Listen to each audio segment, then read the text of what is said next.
que vous allez entendre est réel. Une disparition qui a secoué Internet. Une vidéo devenue virale. Et un mystère jamais vraiment résolu. Voici l'histoire d'Elisa Lam. Acte 1. Le séjour. Elisa Lam, une étudiante canadienne de 21 ans, arrive à Los Angeles.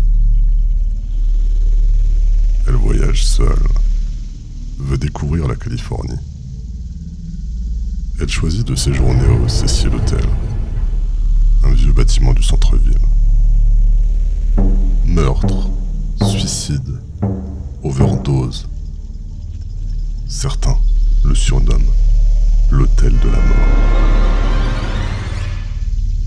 Acte 2. Les premiers signes. Pendant plusieurs jours, Elisa publie des messages sur son blog. Elle parle de solitude, mais reste enthousiaste. Jusqu'au 31 janvier, ce jour-là, elle disparaît. Aucune trace, aucune explication. La police est alertée, l'hôtel est fouillé, rien. Une voisine de chambre déclarera plus tard « Elle parlait seule, parfois en pleine nuit, mais je pensais qu'elle téléphonait. »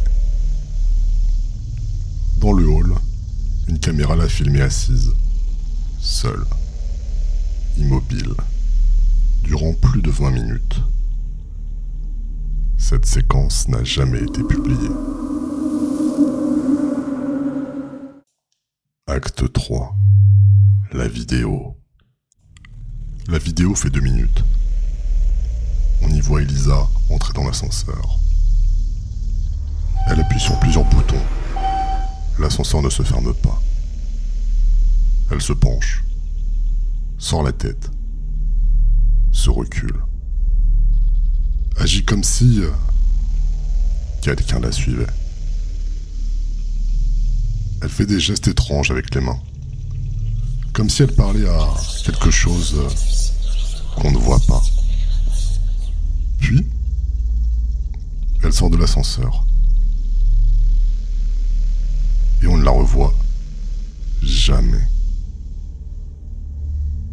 Un policier dira hors micro « On dirait qu'elle voit quelque chose et je suis pas sûr qu'elle hallucine. » Acte 4. La découverte. 2 semaines plus tard, les clients de l'hôtel se plaignent de l'eau. Elle a un goût étrange, une couleur trouble. Les techniciens inspectent les réservoirs sur le toit. À l'intérieur de l'un d'eux, ils trouvent le corps d'Elisa Lam, flottant, nu, sans blessure apparente. Le réservoir était fermé, accessible uniquement par une alarme de sécurité. Aucun témoin, aucune preuve.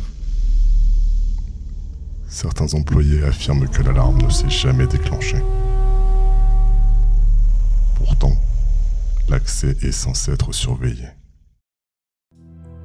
Le dossier est classé comme accident. On parle de troubles bipolaires. Mais comment a-t-elle ouvert le réservoir? Pourquoi cette attitude dans l'ascenseur? Et surtout, à qui parlait-elle vraiment? Le Cecil Hotel est toujours là. Et parfois, dans l'ascenseur,